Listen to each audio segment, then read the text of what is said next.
अगले साल होने वाले लोकसभा चुनाव के मद्देनजर एनडीए का कुनबा और बढ़ गया है।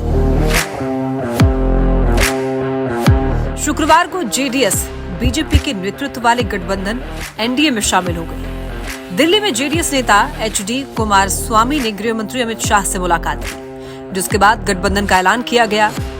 अमित शाह और कुमारस्वामी के बीच कर्नाटक में सीट शेयरिंग को लेकर भी चर्चा हुई। हालांकि इसकी जानकारी अभी सामने नहीं आई है। जेडीएस और बीजेपी कभी कर्नाटक में साथ थी, मगर इस बार हुए विधानसभा चुनाव बीजेपी, जेडीएस और कांग्रेस ने अलग अलग लड़ा। विधानसभा चुनाव में जेडीएस को बड़ा झटका लगा था। अब एक बार फिर बीजेपी और जेडीएस कर्नाटक में मिलकर लोकसभा चुनाव लड़ने की तैयारी में है। माना जा रहा है कि इस गठबंधन के बाद कर्नाटक में बीजेपी को बड़ी बढ़त मिल सकती है। अमित शाह से कुमारस्वामी की मुलाकात के दौरान बीजेपी अध्यक्ष जेपी नड्डा और गोवा के सीएम प्रमोद सावंत भी मौजूद थे। नड्डा ने कुमारस्वामी से मीटिंग के बाद सोशल मीडिया प्लेटफॉर्म एक्स पर लिखा, कर्नाटक के पूर्व मुख्यमंत्री और जेडीएस नेता एचडी कुमारस्वामी से मुलाकात की। कुमारस्वामी की पार्टी ने हमारे वरिष्ठ नेता और गृह मंत्री अमित शाह की उपस्थिति में राष्ट्रीय जनतांत्रिक गठबंधन का हिस्सा बनने का फैसला किया है। हम एनडीए में उनका तहे दिल से स्वागत करते हैं। ये एनडीए और प्रधानमंत्री मोदी के न्यू इंडिया, स्ट्रॉन्ग इंडिया के दृष्टिकोण को और मजबूत करेगा। बीते दिनों जेडीएस बीजेपी गठबंधन की खबरें बीजेपी के वरिष्ठ नेता और कर्नाटक के मुख्यमंत्री बीएस येदियुरप्पा ने ब्रेक की थी। उन्होंने चौंकाने वाला बयान देते हुए कहा कि जेडीएस मांड्या और 3 अन्य सीटों से चुनाव लड़ेगी। येदियुरप्पा ने दावा किया कि इस डील से बीजेपी को 25 या 26 सीटें जीतने में मदद मिलेगी। हालांकि बाद में कुमारस्वामी और उनके पिता एचडी देवेगौड़ा ने येदियुरप्पा के दावों को खारिज किया था। उन्होंने कहा था कि सीट शेयरिंग पर अभी कोई बात नहीं हुई है।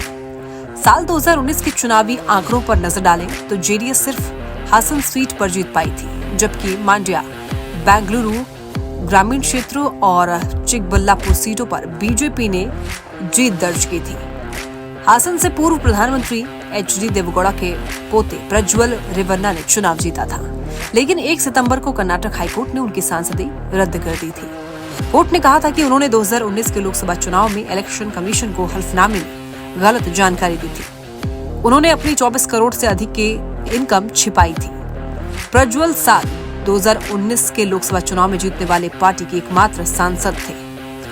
हासन की इस सांसदी रद्द होने के बाद अब लोकसभा में जेडीएस के पास कोई सदस्य नहीं है। बीजेपी और जेडीएस के साथ आने से दक्षिण भारत के राज्य कर्नाटक में सामाजिक और राजनीतिक समीकरण पूरी तरीके से बदल सकते हैं। कर्नाटक की आबादी में करीब 17% भागीदारी वाला लिंगायत समुदाय बीजेपी का कोर वोटर माना जाता है।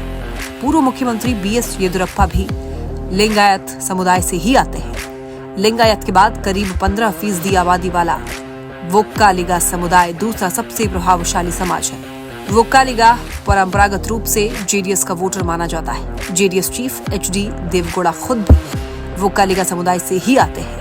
2 पार्टियों के साथ आने से राज्य में एनडीए का वोट बेस करीब 32% हो जाएगा। तो ऐसे में सामाजिक और क्षेत्रीय समीकरणों के लिहाज से कर्नाटक में एनडीए की जमीन को मजबूती मिल सकती है।